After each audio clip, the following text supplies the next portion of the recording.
The goal-starved Kings trade away a center and acquire zero offense in return. Speaking of trades, we'll discuss if the Lakers actually have the capability to make one, and reality seeps in about Davante Adams' immediate future. Good morning. I'm James. And this is your daily dose of sports and snark for the greatest sports city in the world, Los Angeles. This is the faithful Angelenos Morning Report.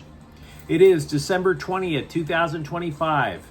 It is a goofy morning out here in Michigan while I'm on the road for work. And we're going to start our day off right by being not goofy and talking about the glory that is LA sports. If you like being in the know about LA, clickety-clack the like button. Clickety-clack the subscribe button. There's a notification bell. Hit that. It'll let you know when we drop an update.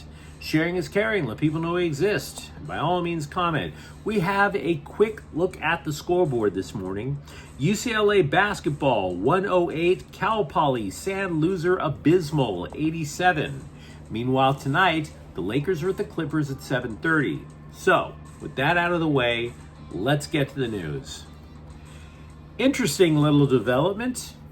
Early Friday morning, Philip Deneau's agent denied rumors that the Kings center had requested a trade. By the end of Friday, the agent was making sure everybody had their passports ready.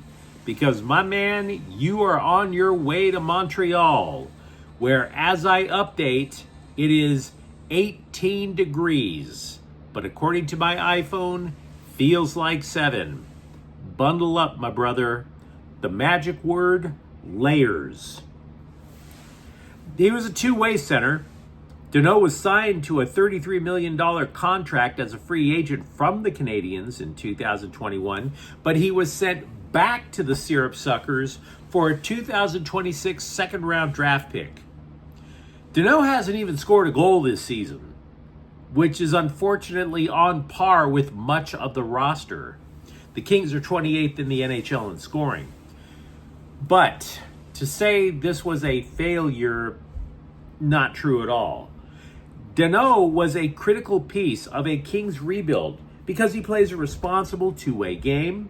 He wins a ton of faceoffs. And the Kings knew at that point that they had an aging Anze Kopitar, but they also had a high-value center prospect in Quinton Byfield. So the idea was that Deneau and Kopitar would be able to mentor the rookie. And mentor Byfield they did. Byfield took Deneau's job as the number 2 center last year. As a result, Deneau became increasingly expendable.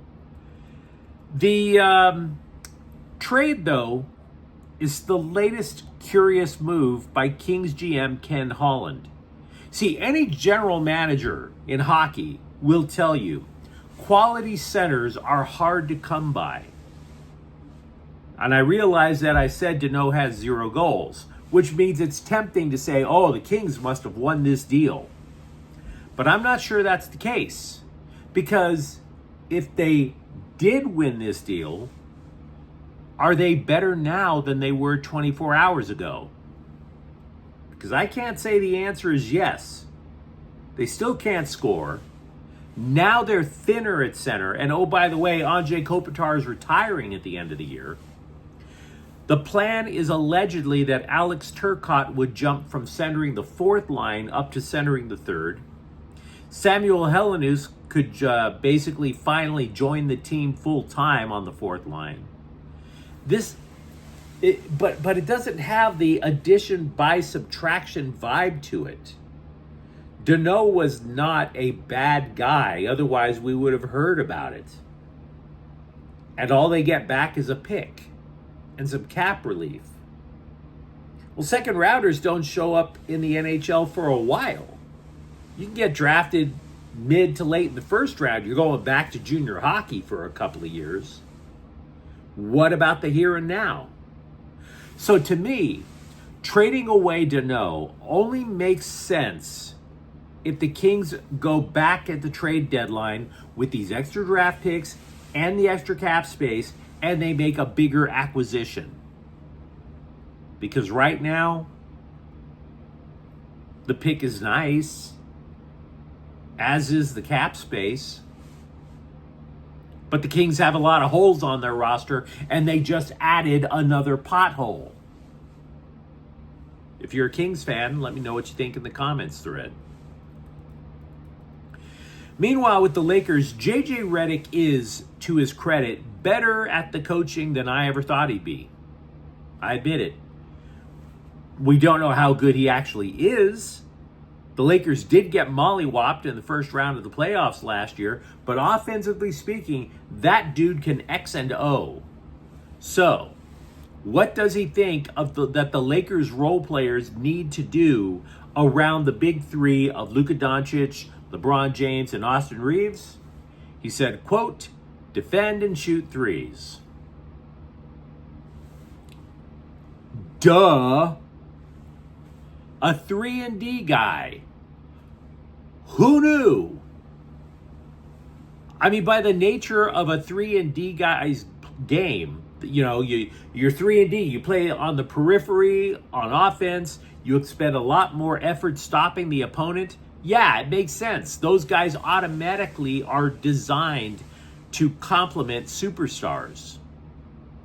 They're like a Coach purse on the shoulder of a supermodel. We spend all of our energy lusting after the girl. Your wife wishes that you had the 10 grand to blow on the purse. So the Athletic, they're like, okay, do the Lakers have enough to go out and get such a guy? They survey the landscape for 3-and-D guys, and there's not a lot to like. I mean, first of all, the Lakers don't even have a lot of draft capital to offer. The only tradable picks they have are 1 first-rounder and 1 second-rounder. The first-rounder, by the way, let's be real, it ain't going to be a lottery pick. So because of that, even the biggest gossipers online, the guys who can't wait to tell you about a hot, moist Laker trade rumor that they just made up while they were high, none of them are bringing up people like, say, Herbert Jones of New Orleans. Because a tradable first and second rounder is not enough to land that guy.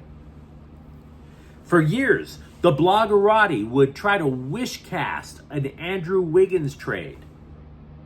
But to do that would mean that the Lakers would have to sacrifice precious cap space for next summer, when they would prefer to go big game hunting then. And Wiggins, Wiggins just hit 30. There are 5 other 3-and-D guys that were listed in the article. Most of them have their issues. So this is not going to be an easy issue to solve for the Lakes.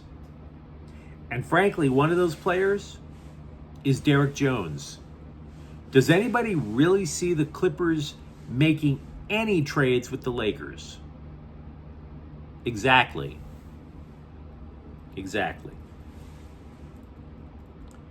Tough times when it comes to upgrading the purple and gold. Sean McVay said he doesn't anticipate Davante Adams playing in the Rams game against Atlanta on December 29th, and reality is finally winning. You can try to deny reality as much as you want, but eventually it will win. When Adams' hamstring grabbed up on Sunday, I went and I started looking at recovery times. 3 weeks sounded right for a hamstring strain. McVay originally said, he's probably going to be good for Seattle, which was weird because that was more like 3 days instead of 3 weeks. So now if we all take a step back, it does actually look like 3 weeks or a month. Now you may think the refs are tough to beat after Seattle, but reality is always tougher. And speaking of addressing the refs, I want to bring up Thursday's Rams game up in Washington before totally turning the page and dropping it.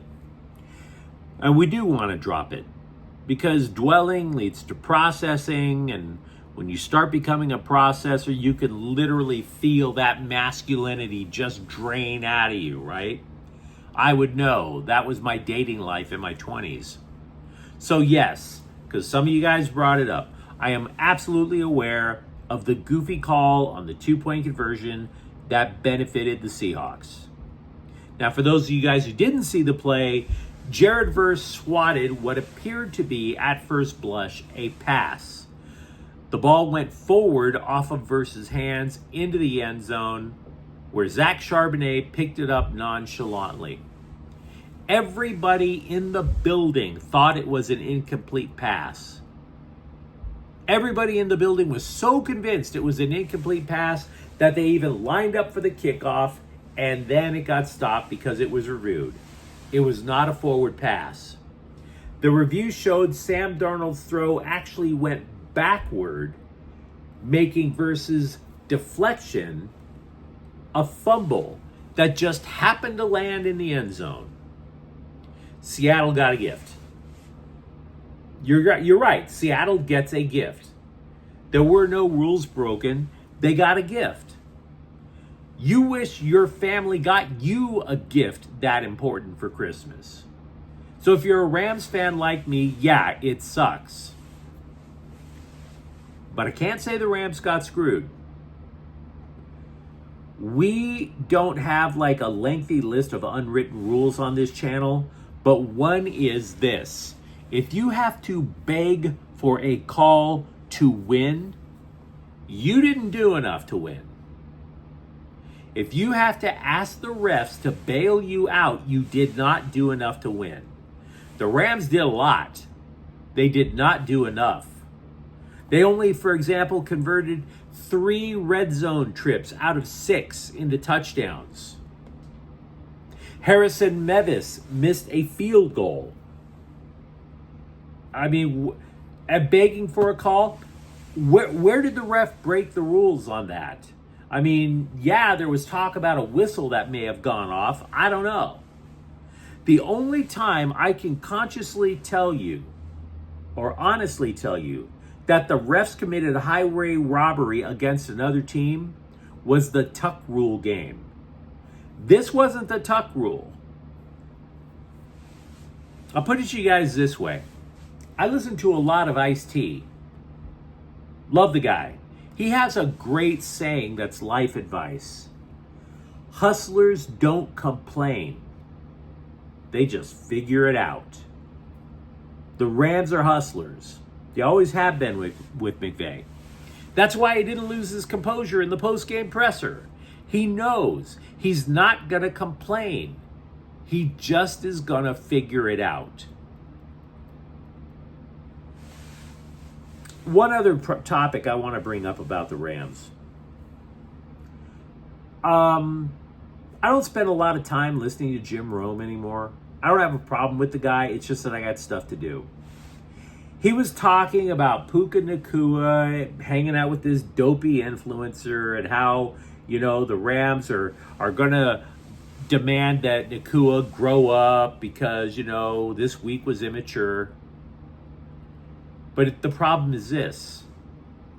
Where is Puka Nacua going to mature? Who's going to be his mentor? Is it going to be his quarterback? Because here's a hint. It can't be his quarterback. Matthew Stafford's wife is desperately trying to be an influencer herself. Where are you going to go? The way I look at it is this. If you've ever saw The Last Dance on ESPN, the Chicago Bulls let Dennis Rodman wear a wedding dress and ride around on a horse in Chicago. Phil Jackson didn't say a damn thing. Why? Because Dennis Rodman would ball out on the court at a championship level. So the Rams are going to put up with this stuff so long as Matthew Stafford balls out and Puka Nacua balls out, which they have been doing. We're just going to have to grin and bear it when Puka Nacua does some stupid TikTok dance. But if that's the trade-off for 12 receptions a game, so be it. Yesterday, we reported that TCU quarterback Josh Hoover will enter the transfer portal. ESPN followed up yesterday by adding what should be obvious. Hoover will not compete against USC in the upcoming Alamo Bowl. So I want to congratulate the Trojans in advance for winning their bowl game. The backup quarterback is Ken Seals, who completed 4 of 6 passes this year for 24 yards. Ooh. Yes, a 4-yard per pass attempt ratio. And he threw a pick. So I don't know what the trophy looks like at the Alamo Bowl. Maybe you just get a coupon for the best Tex-Mex at Buc-ee's just outside of town. Either way, yeah, I think it's kind of obvious the Trojans are going to win. We've been piecing together how the Chargers have cobbled together a 3-game winning streak with all those injuries. We mentioned how Jim Harbaugh, Greg Roman reverted to type, going back to power running to hopefully let Justin Herbert's surgically repaired left hand heal. What's also been a revelation is that the Bolts have adjusted to help their run game. And to me, run defense is far more important if the Bolts are going to go on a playoff run. Just is. I mean, the Chargers are going to very likely play road games in cold weather cities. That means that both teams are not going to be throwing the ball around with abandon. It means keeping the ball with the run and then stopping the other team while they try to run the ball. So, what do we know? Well, the target for a rushing offense to be effective is 150 yards a game. The Raiders have no line, so that was going to be obvious that they wouldn't be able to run. The Chargers then limited Philadelphia, the team with Saquon Barkley and the tush push, to just 134 yards. Barkley broke off one run. You took it away, the Eagles are at less than 100. Sunday, Kansas City was held to less than 100. So, they're focusing on run defense finally. Coordinator Jesse Minter has added safeties in the box. Now, is it sustainable? I don't know. All I can tell you is we don't know if we can trust any of the teams ahead of the Chargers in the AFC playoff picture right now. And the Bolts don't have much of a choice anyway. They know they have to adjust what they're doing in order to keep winning. But you let me know what you think in the comments thread. Talk to me, for example, about the Kings making a deal that, frankly, doesn't seem to be much of a needle mover right now. And by the way, do you anticipate the idea of a Laker trade? And if you enjoyed the update, don't forget to subscribe to Faithful Angelenos. We're talking LA sports every single day. Thank you for watching. I'm James. We'll be back tomorrow. Faithful Angelenos is a Kian Cortel Queso production. Take care.